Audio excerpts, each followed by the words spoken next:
કેમ છો વિદ્યાર્થી મિત્રો? મજામાં.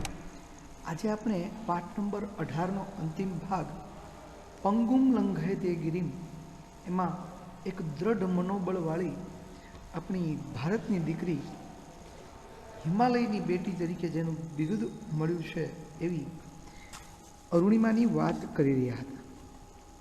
એમાં આપણે જોયું કે અરુણિમાને જ્યારે અકસ્માત થાય અને એનો પગ ખોઈ બેસે છે, કેવી પરિસ્થિતિમાં અકસ્માત થાય છે કે એ પોતે CISFની પરીક્ષા દેવા માટે જ્યારે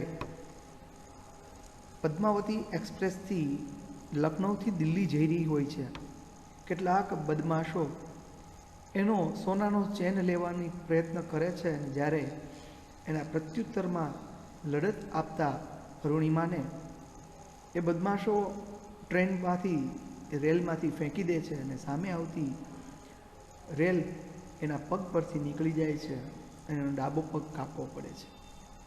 કેવી પરિસ્થિતિમાં કાપવો પડે છે એ પણ આપણે જાણ્યું. છતાં પણ એ દ્રઢ મનોબળ સાથે કંઈક કરી છૂટવાની ભાવના સાથે અરુણિમા એવરેસ્ટ સર કરવાનું બહુ મોટો નિર્ણય પોતે લે છે અને એવરેસ્ટ સર કરવા માટેના પ્રયત્નો શરૂ કરે છે. એવરેસ્ટ સર કરવા માટે એ ખૂબ પ્રયત્નો સાથે કેટલી મુશ્કેલીઓને પાર કરતા અરુણિમા અંતે જ્યારે એવરેસ્ટ સર કરવા જાય છે ત્યારે પણ એની મુશ્કેલીઓનો સાથ છોડતો નથી. શરૂઆતમાં પોતાનો જે કૃત્રિમ પગ છે ફરી જાય છે, એના પર વજન લઈ શકતી નથી, છતાં એ આગળ વધતી જાય છે.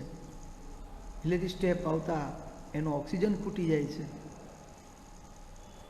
છતાં પણ એ પાછી ફરતી નથી અને એ એવરેસ્ટ સર કરે છે, ફોટા પડાવે છે અને એનો ઓક્સિજન પૂરો થતાં એ પાછા ફરતા હોય છે ત્યારે એનો ઓક્સિજન પૂરો થાય છે. અરુણિમાથી શ્વાસ લેવાતો નથી, એને મૃત્યુ સામે દેખાય છે કે હવે બસ મૃત્યુ થવાનું નિશ્ચિત છે. એ ખૂબ થાકી જાય છે, બેસી જાય છે અને એ વખતે શું ચમત્કાર થાય છે એની વાત હવે આપણે જોઈએ. કહેવત છે કે હિંમતે મર્દા તો મદદે ખુદા.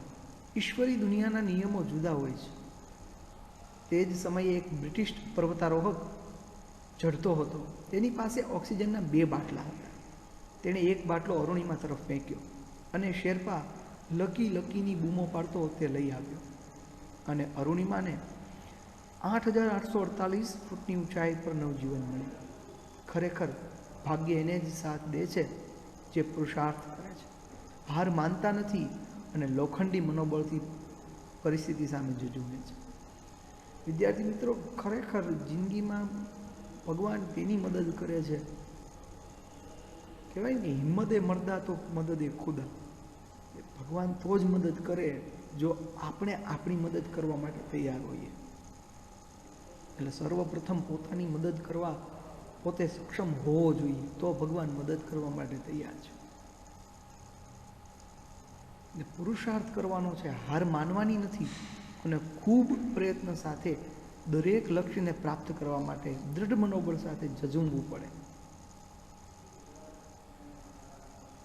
હવે અરુણિમા પરત ફરવા માંડી ત્યાં જ તેનો કૃત્રિમ પગ નીકળી ગયો. તે ઘસડાતી ઉતરતી રહી. કેમ્પ 4થી સમિટ 3,500 ફૂટના અંતરે છે. જે અંતર કાપતા બીજાને 16થી 17 કલાક લાગે તે અરુણિમાને 24 કલાક થયા. વિચાર કરો વિદ્યાર્થી મિત્રો, કૃત્રિમ પગ નીકળી ગયો છે, એ એક પગ ઉપર ઘસડાતી ચાલી અને 24 કલાકમાં એ અંતર કાપે છે.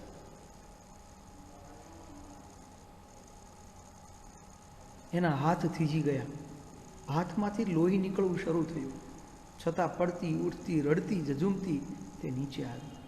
જેના હેમખેમ પાછા ફરવા આશા સૌએ છોડી દીધી હતી, તે અરુણિમાને સલામત જોઈ સૌ સાથીઓ ખુશ થયા. સૌએ તેને અભિનંદન આપ્યા. કેટલું દ્રઢ મનોબળ હશે, કે કેટલી જીજીવિષા હશે કે એણે પર્વતારોહણમાં પણ કેટલી પરિસ્થિતિઓનો સામનો કરતા પણ એણે એ વસ્તુ છોડી નહીં. માનવીએ નદીઓ નાથી છે ને પર્વતો વિંધ્યા છે, સાગરોના પેટાળો ખોળ્યા અને રણને નંદનવન કર્યા છે.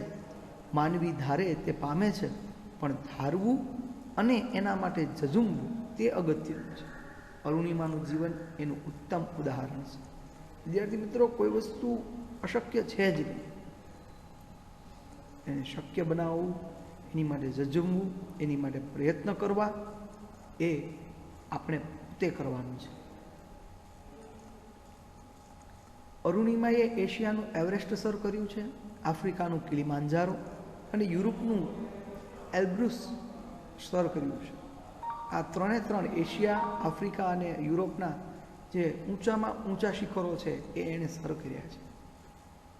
પરંતુ હજી એ એના કૃત્રિમ પગ સાથે ચાલી રહી છે, થાકતી નથી ને નવા શિખરો સર કરી રહી છે.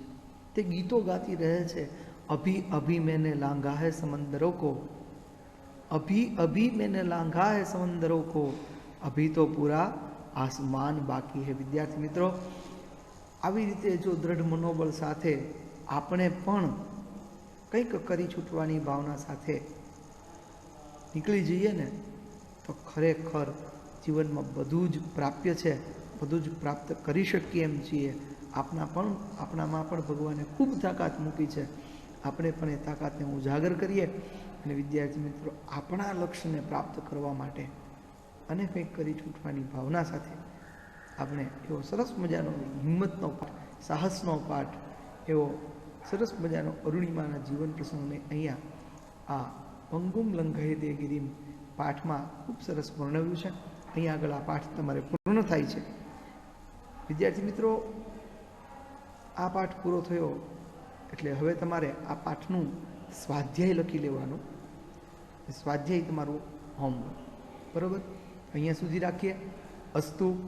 જય હિન્દ, જય ભારત.